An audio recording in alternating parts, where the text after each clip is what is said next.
अब हम देखते हैं सबसे महत्वपूर्ण सर्वांग समता का नियम, समकोण कर्ण भुजा सर्वांग समता नियम। इसको इंग्लिश में कहते हैं RSS कॉन्ग्रुएंसी।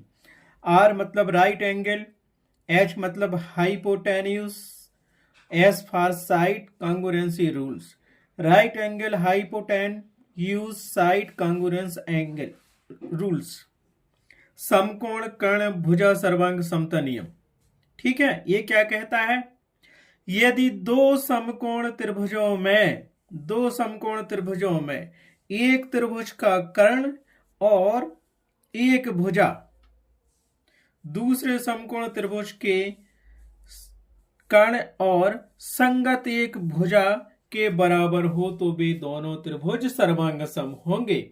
ये कह रहा है हमारे पास दो समकोण त्रिभुज हैं और दोनों समकोण त्रिभुजों में दोनों कर्ण आपस में बराबर होना चाहिए और उनकी एक भुजा भी बराबर होना चाहिए। ठीक है, और समकोण त्रिभुज का मतलब है एक कोण हमारे पास क्या होगा, 90 अंश का होगा।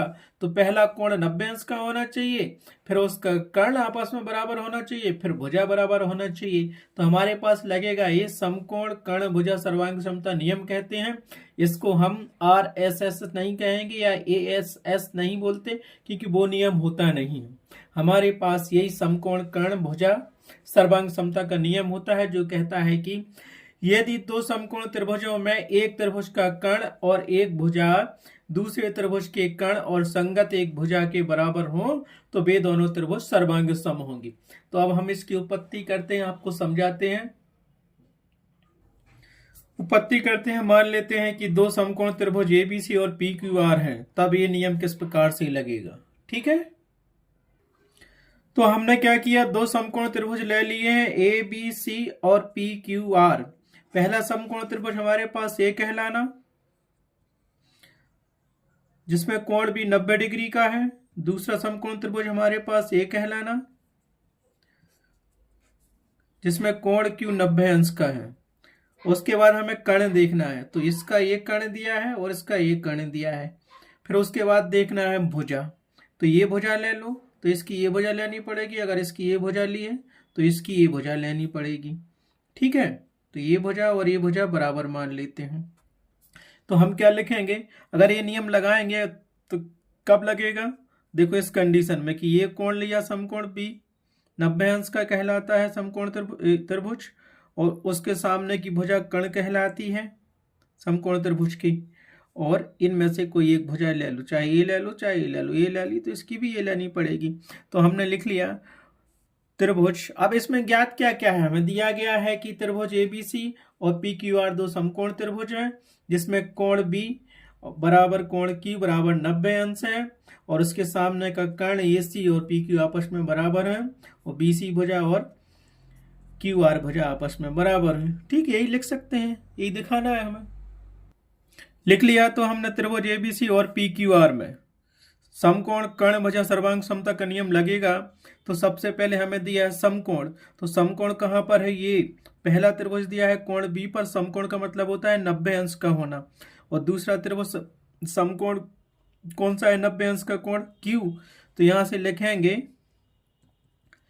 कोण B बराबर होगा कोण Q दूसरे त्रिभुज का। क्यों, ये 90 डिग्री का है, समकोण त्रिभुज है, ये लिख सकते हैं उसको क्या है, ये इसका प्रत्येक कोण 90 अंश का है, ये लिख सकते हैं प्रत्येक कोण 90 अंश का, मतलब दोनों त्रिभुजों का, इसलिए कोण B बराबर कोण Q है। दूसरा हमें क्या दिया है, हमें भुजा कर्ण लेना है। कर्ण, हम इसका कर्ण CA लिख लो चाहे AC लिख लो, और इसके सामने का कर्ण क्या है PR लिख लो या RP लिख लो। तो यहां से हम एक कर्ण लिख लेते हैं। ठीक है, CA बराबर है RP के, क्योंकि ये दिया है हमारे पास, ये क्या है, कर्ण कहलाता है। अब दिया है चित्र में, हमने मान लिया ये बराबर है ना कर्ण, तो ये दिया है, मान लिया दिया है, दिया रहेगा क्वेश्चन, तो हम लिखते हैं दिया है। अब भुजा कौन सी लेनी है, अब भुजा इसने दे रखी है कि ये भुजा BC भुजा और QR भुजा आपस में बराबर हैं, तो इसको भी ले लो, अर्थात BC भुजा बराबर है काय के, क्यू आर भुजा के। ये दिया है, ये भुजा है, दिया है। और ये क्या था, दिया था हमारे पास, ये कर्ण था, इसलिए पहले समकोण त्रिभुज लिखा, फिर उसका कर्ण लिखा, फिर भुजा लिखा। अर्थात अब हम कह सकते हैं, तब ये नियम फॉलो होगा तो त्रिभुज ABC सर्वांग सम होगा त्रिभुज PQRK। क्यों, इसमें कौन सा नियम लगा, ये दो त्रिभुज दिए हैं, किस नियम से सर्वांग सम है, हमारे पास RHS सर्वांग समता नियम से, सर्वांग समता नियम से। ठीक है, ये हो गया सर्वांग समता नियम। इसको कहते हैं समकोण, इसको कर्ण और इसको भुजा। ठीक है, इस नियम से क्या हो गया, सर्वांग सम हो गए। बाकी इसमें तुम देख सकते हो CPCT से, जब ये भुजा बराबर ये भुजा बराबर है, ये 90 अंश का कोण बराबर, ये 90 अंश का कोण बराबर है, ये भुजा इसके बराबर, ये भुजा इसके बराबर, ये कोण इसके बराबर, तो ये वाला कोण देख सकते हो, ये वाला कोण देख सकते हो, ये वाला कोण आपस में बराबर होंगे CPCT से। इसीलिए तुम ये भी लिख सकते हो, पूछेगा कि ये कोण बराबर दिखाइए, सिद्ध कीजिए, तो हम लिख देंगे कि कोण A के संगत कोण P व कोण C के संगत कोण R एवं भुजा के लिख दिया। देखो, एवं भुजा ए वाली, ये भी सॉरी, ये भी भुजा P की भुजा के बराबर होगी। ये काय से लिखोगे, CPCT से। जब दो त्रिभुज सर्वांग सम होते हैं तो उनके संगत भाग भी आपस में बराबर होते हैं, चाहे वो भुजा हो चाहे कोण हो। तो जब ये तो दो त्रिभुज में सर्वांग सम सिद्ध कर दिए इस नियम से, तो बाकी सब पार्ट जो भी हैं उनके अंक सब आपस में बराबर होंगे, संगत भाग। ए के संगत P है, कोण ए के संगत भी कोण P है, कोण C के संगत कोण R है ना, ये भी भुजा के संगत P की भुजा है, तो ये सब बराबर होंगे। अब इसका एक एग्जाम्पल देखते हैं हम। ठीक है, ठीक है, ये दो समकोण त्रिभुज हमने लिए हैं, त्रिभुज ABC और त्रिभुज DEF समकोण त्रिभुज है। यहाँ पे कोण B 90 अंश का है और कोण यहाँ पे 90 अंश का है। इसके सामने की भुजा कर्ण 9 सेंटीमीटर दी है और इसके सामने की भुजा माना कि ये भी 9 सेंटीमीटर है, जो कर्ण है, और ये भुजा हमने ले ली कि 4 सेंटीमीटर है और ये भुजा भी 4 सेंटीमीटर है। इसमें हम समकोण कर्ण भुजा सर्वांग समता नियम लगाएंगे तो कैसे लगेगा।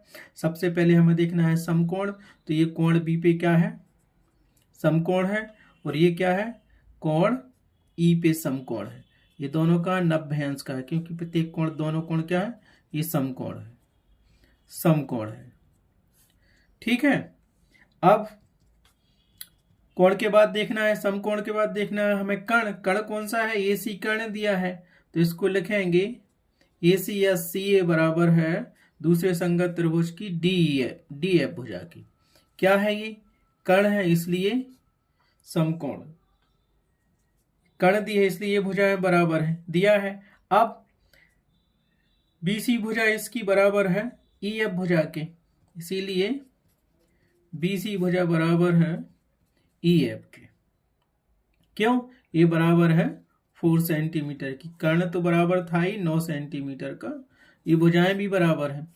अतः हम क्या कहेंगे, अर्थात त्रिभुज ABC सर्वांग सम है त्रिभुज DEF के। किस नियम से, तब ये नियम लगेगा आपका, कौन सा, समकोण कर्ण भुजा सर्वांग समता नियम से। ठीक है, इसको यही कहते हैं RHS सर्वांग समता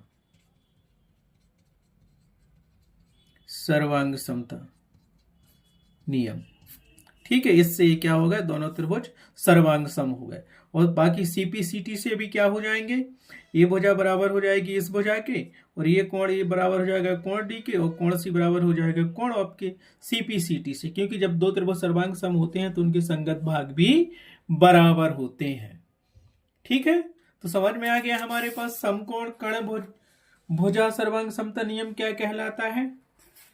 ठीक है, तो ये मुख्य सर्वांग समता के नियम थे, ये हमने बता दिए हैं। और भी नियम होते हैं, जैसे कोण कोण कोण सर्वांग समता नियम, उन दोनों त्रिभुजों में तीनों कोण आपस में बराबर होते हैं तो वो सर्वांग सम त्रिभुज कहलाएंगे। ठीक है, लेकिन क्लास 9th में हमें यही सर्वांग समता सिद्ध करनी है, यही पढ़नी है। मुख्य 5 नियम थे, ये हमने आपको बता दिए। ठीक है, एक नियम और है तो हम आपको बता देते हैं। तो इस वीडियो